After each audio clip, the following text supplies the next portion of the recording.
নমস্কার বন্ধুরা, আজকের গল্পের আসরে আপনাদেরকে স্বাগত জানাই। আজ আবারও একটি নতুন গল্প নিয়ে আমি হাজির হয়েছি। আজ আমার নিবেদন বিভূতিভূষণ বন্দ্যোপাধ্যায় রচিত ভৌতিক পালঙ্ক।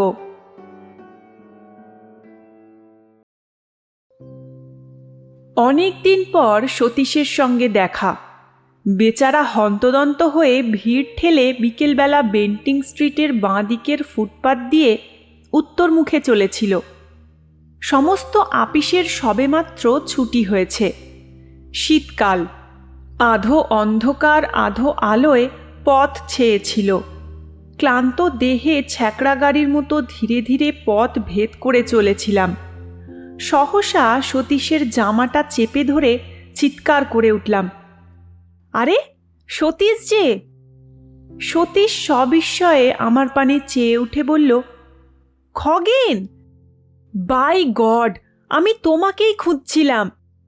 বললাম, তার প্রমাণ আমাকে ধাক্কা দিয়েই তুমি চলে গেছলে। আর একটু হলে ভাগ্যিস ডাকলাম। সরি, আমি এখন বিশেষ ব্যস্ত। তা তো বুঝতেই পারছি। তা কোথায় চলেছ শুনি?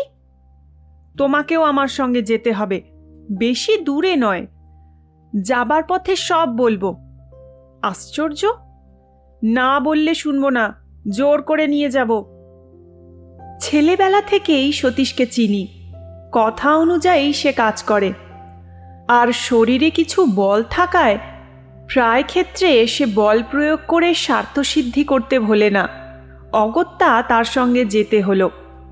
তার গন্তব্যস্থান খুব নিকটেই ছিল এবং সে তার উদ্দেশ্যে খুব সংক্ষেপেই ব্যক্ত করল। সেদিন সকালে খবরের কাগজে বেচা কেনার কলমে একটি বিজ্ঞাপন ছিল। একটি অতি আধুনিক এবং রহস্যজনক চীন দেশীয় খাট অধিক মূল্যদাতাকে বিক্রয় করা হইবে। জগতে ইহা অদ্বিতীয়, সুযোগ হারাইলে অনুশোচনা করিতে হইবে। সতীশ তার পকেট থেকে বিজ্ঞাপনটি বার করে বললে, পড়ো। বুঝলাম, তা রহস্যজনক শব্দটার মানে কি? ওইটাই তো আমাকে ভাবিয়ে তুলেছে, কোনো হদিশ করে উঠতে পারছি না। সতীশ চলছিল রাস্তার নাম দেখতে দেখতে। হঠাৎ সে লাফিয়ে উঠল, পেয়েছি, এই গলি। সন্ধ্যার স্তিমিত আলোকে সেই গলির পানে তাকিয়ে আমার সারা শরীরে কেন জানি না এক প্রকার শিহরণ জাগল। চীনাপল্লীর চীনা আবহাওয়ায় রহস্যজনক খাট। সতীশের হাতটা ধরে বললাম, খাটে কাজ নেই সতীশ, চলো ফিরে যাই। আমার বাঙালি খাট বেঁচে থাকুক। সতীশ প্রবল বেগে এক ঝাঁকানি দিয়ে উঠল। ভীতু কোথাকার! এতটা এগিয়ে এসে কখনো ফেরা যাবে না। গলির মোড়ে ডান পাশে একটা নিম গাছ ভূতের মতো মাথা উঁচু করে দাঁড়িয়েছিল। ওদিকে ডাস্টবিনের মধ্যে থেকে যত সব অখাদ্য কুখাদ্যের উৎকট গন্ধ ভেসে আসছে। অন্নপ্রাশনের ভাত যেন ঠিকরে বার হয়ে আসতে চাইল অসহ্য যন্ত্রণায়। নাকে রুমাল চাপা দিয়ে কোনো গতিকে পথ চলতে লাগলাম। একটা দমকা বাতাস বিভ্রান্ত হয়ে আচমকা দক্ষিণ দিক থেকে ভেসে এসে আমাদের শরীরে যেন আছাড় খেয়ে পড়ল। মাথার উপর দিকে কয়েকটা বাদুড় ডানার শব্দ করতে করতে উড়ে গেল। দুটো অভিভাবকহীন কুকুর এই অনধিকার প্রবেশকারীদের পানে চেয়ে বিশ্রী সুরে অভিযোগ করতে লাগল। পথে আর জনমানবের চিহ্ন পর্যন্ত ছিল না। পাশে একটি চীনা ডাক্তারের বহু পুরাতন সাইনবোর্ড, তার উপরকার নরকঙ্কালের ছবিটি জীর্ণপ্রায়। কোথা থেকে একটি পিয়ানোর অস্পষ্ট সুর ভেসে আসছিল। শীঘ্রই আমরা আমাদের নির্দিষ্ট গৃহে এসে পৌঁছলাম। অমন বাড়ি আমি আর জীবনে দেখিনি। ইট বার করা পঙ্গুপ্রায় বহু প্রাচীনকালের সাক্ষ্য নিয়ে দাঁত বার করে দাঁড়িয়ে আছে। হয়তো নবাব আলীবর্দী খাঁর আমলে এই বাড়ির ভিত্তি স্থাপন হয়েছিল। ভাঙা ফটক দিয়ে অতি সন্তর্পণে ভিতরে প্রবেশ করলাম। বাড়ির ভেতরে গিয়ে আমি অবাক হয়ে গেলাম। এত লোক এখানে কোথা থেকে এলো? যে নির্জন নিস্তব্ধ গলি আমরা পিছু ফেলে আসলাম, সেখানে তো কারোর ছায়া পর্যন্ত খুঁজে পাইনি। ভৌতিক কাণ্ড নাকি? সকলের মুখেই কৌতূহলের ছাপ বর্তমান। নানা জাতির লোক সেখানে সমবেত হয়েছিল। এতগুলি লোক, কিন্তু কারোর মুখে একটি কথা নেই। ছুঁচ পড়লে পর্যন্ত তার শব্দ শোনা যায়। ঘণ্টাখানেক পর একটি বৃদ্ধ মোটা চীনা আমাদের পথ প্রদর্শন করে নিয়ে গেল। তার মাথার একটি চুলও কাঁচা ছিল না। তার সামনের ওপরের দুটি দাঁত সোনা দিয়ে বাঁধানো, আর বাঁ হাতের উল্কিতে একটি ভোজালির ছবি। সে আমাদের ইশারা করে অনেকগুলি ঘর পার করে সেই খাটের ঘরে নিয়ে গেল। বাড়িটি একটি দুর্ভেদ্য দুর্গের মতো, চারিদিকে গোলকধাঁধা। হ্যাঁ, খাট বটে। অমন খাট আমি জীবনে আর দ্বিতীয়টি দেখিনি। খাট আমি অনেক দেখেছি, কিন্তু ঠিক ওই রকম আশ্চর্য চীনা খাট সেই প্রথম এবং শেষ দেখলাম। তার অপূর্ব ভাস্কর্য, অপূর্ব কারুকার্য। একপাশে ভগবান বুদ্ধের ধ্যানগম্ভীর প্রশান্ত মূর্তি। আয়তনে খাটটি বিশেষ বড় নয়, দুটি মানুষ বেশ আরামে শুতে পারে। আবার আশ্চর্য, সেই খাট বাড়িয়ে 10 জনের জায়গা করা যায়। দেখে চমকে গেলাম। সকলের সঙ্গে দর কষাকষি হতে লাগলো। ওই সামান্য একটা কাঠের খাটের প্রতি সকলেরই মন আকৃষ্ট হয়েছিল। কেনবার জন্যে সকলের কি সে ব্যাকুলতা! দাম হু হু করে বাড়তে লাগলো। শেষে সতীশের ভাগ্যেই ওই খাটটি জুটল 1500 টাকায়। সেই খাট নিয়ে বাড়ি ফিরতে সতীশের প্রায় 10টা বাজল। যে দেখল সেই বলল, চমৎকার। সেখানে থেকে খাওয়া দাওয়া করে আমি বাড়ি গেলাম। সতীশ বলল, আবার এসো, নেমন্তন্ন রইল। তথাস্তু বলে চলে এলাম। আমি যাবার আগেই পরের দিন সকালে সতীশ এসে হাজির। উস্কো খুস্কো চুল, মুখ শুকনো, চোখ দুটি জবা ফুলের মতো লাল। দুর্ভাবনায় ও দুশ্চিন্তায় হয়তো সারা রাত্রি ঘুম হয়নি। আমি সবিস্ময় প্রশ্ন করলাম, আরে ব্যাপার কি? বিপদ, বিষম বিপদ। সতীশের গলা দিয়ে স্বর বার হচ্ছিল না। কিসের বিপদ? সেই খাট। একটা যে কিছু হবে তা আমি আগে থেকেই বুঝতে পেরেছিলাম। কেউ কখনো খাল কেটে কুমির নিয়ে আসে? হাজার হোক, ওটা একটা রহস্যজনক খাট। পূর্বরাত্রের ঘটনা সে সবিস্তারে বর্ণনা করে গেল। সারা রাত্রি সে ঘুমোতে পারেনি। ওই খাটের ওপর সে শুয়েছিল। হঠাৎ মধ্যরাত্রে তার মনে হলো কি যেন খাটটা নাড়াচ্ছে। উঠে সুইচ টিপে আলো জ্বেলে দেখল, না, খাট ঠিকই আছে।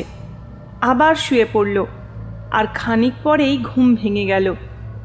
কিসের একটা ভীষণ শব্দে সারা ঘরখানা যেন গমগম করছে। দেওয়ালের সঙ্গে যেন খাটখানার ভীষণ ঠোকাঠুকি হচ্ছে। ধড়মড় করে উঠেও আলো জ্বালল না। সব কিছু নিঃশব্দ, নিথর, কোথাও এতটুকু শব্দ নাই। সে আবার শুয়ে পড়ল। এবার আর সে আলো নেবালো না। ভোররাত্রে কার দুর্বোধ্য আর্তকণ্ঠের বিলাপধ্বনিতে তার চেতনা ফিরে এলো। কে যেন খাটের পাশে বসে বিনিয়ে বিনিয়ে কেঁদে মরছিল। আমি বললাম, বলেছিলাম তো তোমায় প্রথমেই, ও খাট কিনে কাজ নেই। যেমন তোমার রোগ, এইবার বোঝো। সতীশ বলল, দেখো খগেন, তোমায় হয়তো বুঝিয়ে বলতে পারবো না। ওই হতভাগ্য খাটখানার ওপর এমন মায়া লেগে গেছে যে কি বলবো। আমি ওকে ছাড়তে পারবো না কোনো মতেই। তবে মরো ওই নিয়ে। আমি তোমার সাহায্য চাই। আমার সাহায্য? হ্যাঁ, আজ তুমি আমাদের ওখানে রাতে খাওয়া দাওয়া করবে। সারা রাত না ঘুমিয়ে ওই খাট পাহারা দেব। দেখি ওর গলদ কোথায়। আর আমার আপিস, পাগল, কাল যে রবিবার। অগত্যা বন্ধুকে সাহায্য করবার জন্যে সন্ধেবেলা তাদের বাড়ি গিয়ে হাজির হলাম। সতীশ আমার অপেক্ষায় পথপানে চেয়েছিল। সে সোল্লাসে চিৎকার করে উঠল, সুস্বাগতম, সুস্বাগতম। তারপর আর কোনো গণ্ডগোল হয়নি তো? না, দিনের বেলা গণ্ডগোল হওয়ার তো কোনো কারণ নেই। সতীশের মা বললেন, দেখো দেখি বাবা খগেন, এত বলছি যা বিক্রি করে দে, তা আমার কথা যদি ও শুনেছে। সতীশ বলল, বলছো কি মা, ভয় পেয়ে 1500 টাকার খাটটা বিক্রি করব? খাওয়া দাওয়া সেরে রাত্রি জাগবার সাজ সরঞ্জাম নিয়ে আমরা দুই বন্ধুতে খাটের ঘরে গিয়ে বসলাম। আমার হাতে দীনেন রায়ের ডিটেকটিভ উপন্যাস, আর সতীশের হাতে হেলথ অ্যান্ড হাইজিন।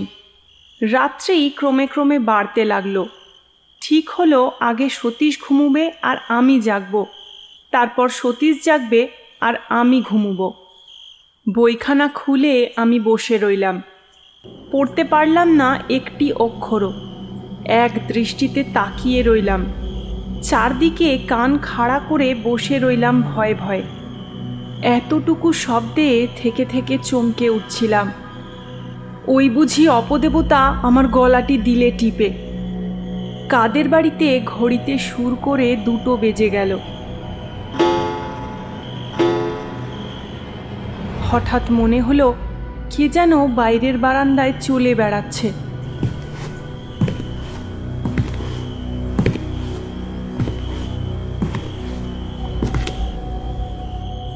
তার পদশব্দ বেশ স্পষ্ট হয়ে উঠল।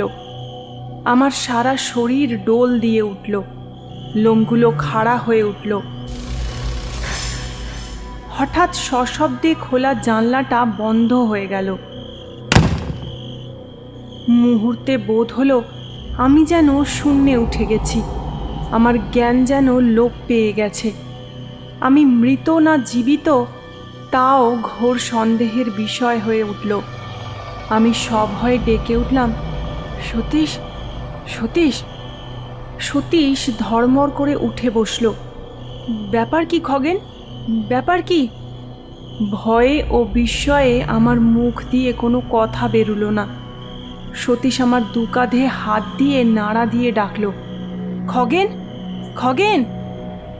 আমি আঙুল দিয়ে কপালের ঘাম মুছে বললাম, ওহ, যা ভয় পেয়েছিলাম তা তো বুঝতেই পারছি। যাক, আর তোমায় জাগতে হবে না, তুমি ঘুমো, আমি জেগে বসে আছি। না, আমারও ঘুমিয়ে কাজ নেই, আর তাছাড়া ঘুমও আমার হবে না আদৌ। ভীতু কোথাকার। তারপর ভীতু আমি ও সতীশ দেওয়ালে ঠেসান দিয়ে বসে রইলাম। আমরা দুজনেই নিঃশব্দে জেগে রইলাম। কেউই একটিও কথা কইলাম না। আমি খোলা জানলা দিয়ে বাইরের টুকরো আকাশের পানে এক দৃষ্টে তাকিয়ে রইলাম। অসংখ্য তারকা মিটমিট করে জ্বলছিল। বোধ হলো তারা যেন আমাদের বিপদে ফিকফিক হাসছে। আমরা চুপটি করে বসে আছি। এমন সময় হঠাৎ ইলেকট্রিকের আলো তপ করে নিভে গেল।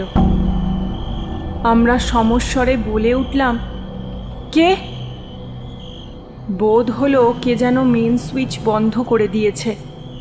হঠাৎ একটা উৎকট হাসিতে সারা ঘর ভরে উঠল। অমন হাসি আমি জীবনে কাউকে হাসতে দেখিনি। হাসি যেন আর শেষ হতে চায় না। সে কি বিকট শব্দ!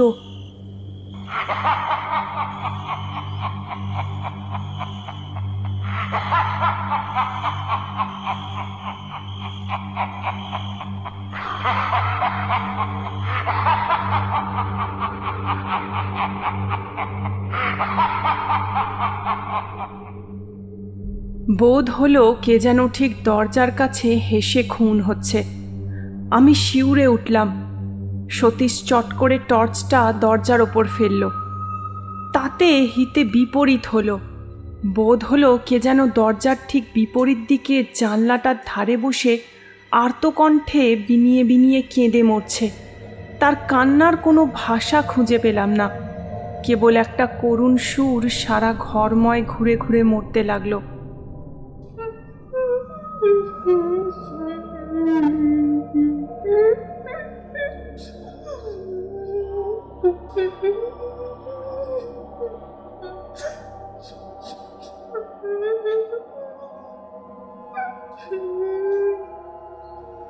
তারপর সেই খাটের উপর গিয়ে সেই বিলাপধ্বনি আর নড়ল না। তার কান্নায় যেন খাটটা ভিজে গেল। সেই অবদ্ধ ভাষার সকরুণ বিলাপধ্বনি চিত্তে এমন এক অজ্ঞাত বেদনার সঞ্চার করল, যার ফলে আমাদের সমস্ত শক্তি যেন ক্রমে ক্রমে লোপ পেতে লাগল।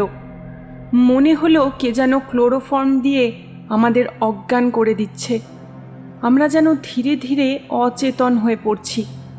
সতীশের সাহসটা ছিল কিছু বেশি, তাই সে খাটের উপর টর্চ ফেলে গর্জে উঠল, কে কে ওখানে?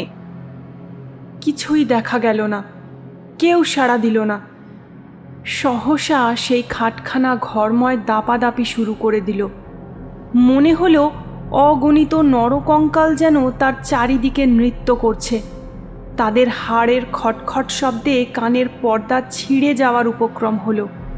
আমার বুকের ভেতরটা টনটন করতে লাগলো কিসের যেন বেদনায়। বোধ হলো হয়তো বুকখানা ভেঙে চুরমার হয়ে যাবে। একটু একটু করে আমার জ্ঞান হারিয়ে গেল। তারপর কোথা দিয়ে যে কি হয়ে গেল তা ঠিক বুঝতে পারলাম না। বোধ হলো আমি যেন অনেক দূরে এক চীনা বাড়ি গিয়ে হাজির হয়েছি। একটি ছোট ঘরে তখন সেই গভীর রাত্রে টিমটিম করে একটি দ্বীপ জ্বলছিল। ঘরের মেঝের উপর একটি লোক মুমূর্ষু অবস্থায় পড়ে রয়েছে। একটা ছেঁড়া মাদুরের উপর তার সেই রোগ পাণ্ডুর মুখখানা দেখে আমার বড় দয়া হলো। রোগে ভুগে ভুগে বেচারা কঙ্কালসার হয়ে গেছে। তার পাশে বসেছিল তার স্ত্রী হবে বলেই বোধ হলো। চেহারা কিন্তু তার স্বামীর 4 গুণ। একটা মস্ত টুলের উপর বসে সে ঢুলছিল। তার পাশেই আমাদেরই এই খাটটা দেখে আমি অবাক হয়ে গেলাম। 7 সমুদ্র 13 নদী পার করে এটাকে কে এখানে নিয়ে এলো? হঠাৎ স্ত্রীলোকটি বিকট এক হাঁ করে হাই তুলল। তারপর দুটো সশব্দ তুড়ি দিয়ে একবার ঘরের চারিদিকে চেয়ে দেখল। দেখলাম তার স্বামী ইতিমধ্যে উঠে সেই খাটের দিকে এগিয়ে গেছে চুপি চুপি। চকিতে ক্রুদ্ধা বাঘিনীর মতো তার স্ত্রী তাকে জোর করে খাট থেকে নামিয়ে বিছানায় ফেলে দিলে। সে ভীষণভাবে গর্জন করতে লাগলো, আর তার স্বামী ব্যাকুলভাবে অনুনয় করতে লাগলো, ওই খাটের পানে অঙ্গুলি সংকেত করে। বোধ হলো সে চায় খাটে উঠতে, কিন্তু তার স্ত্রী তাকে কিছুতেই উঠতে দেবে না। উত্তেজনায় কাস্তে কাস্তে তার মুখ দিয়ে এক ঝলক রক্ত বেরিয়ে গেল। আমি শিউরে উঠলাম। তারপর লোকটার মাথাটা বিছানায় লুটিয়ে পড়ল। আর সে উঠল না। তার স্ত্রী তার পাশে বসে বিনিয়ে বিনিয়ে কাঁদতে লাগলো।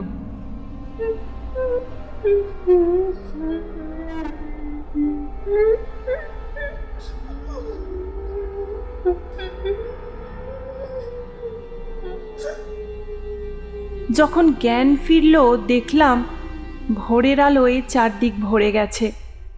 দেখলাম সতীশের মা আমার চোখে মুখে জলের ছিটে দিচ্ছেন।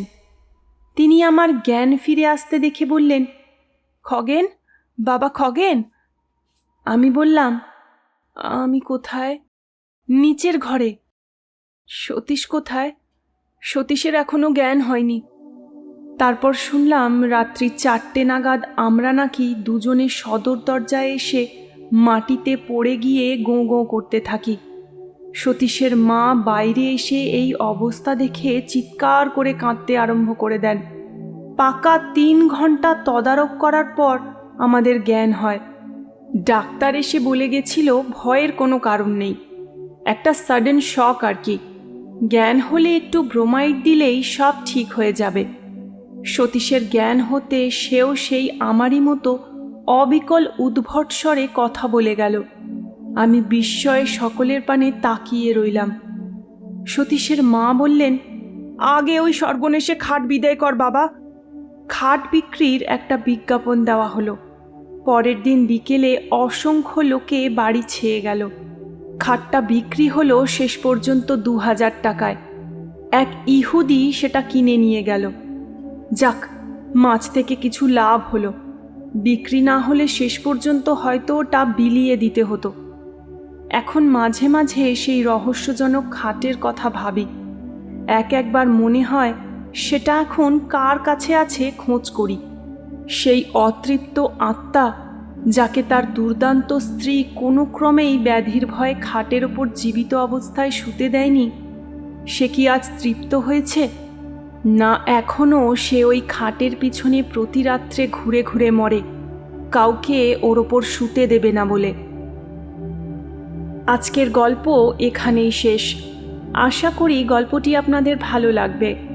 ভালো লাগলে অবশ্যই একটি লাইক এবং আমার চ্যানেলটিকে সাবস্ক্রাইব করতে ভুলবেন না। গল্পটিকে আপনাদের পরিচিতদের সাথে অবশ্যই শেয়ার করবেন। ফিরে আসবো আবারও একটি নতুন গল্প নিয়ে। ভালো থাকবেন। নমস্কার।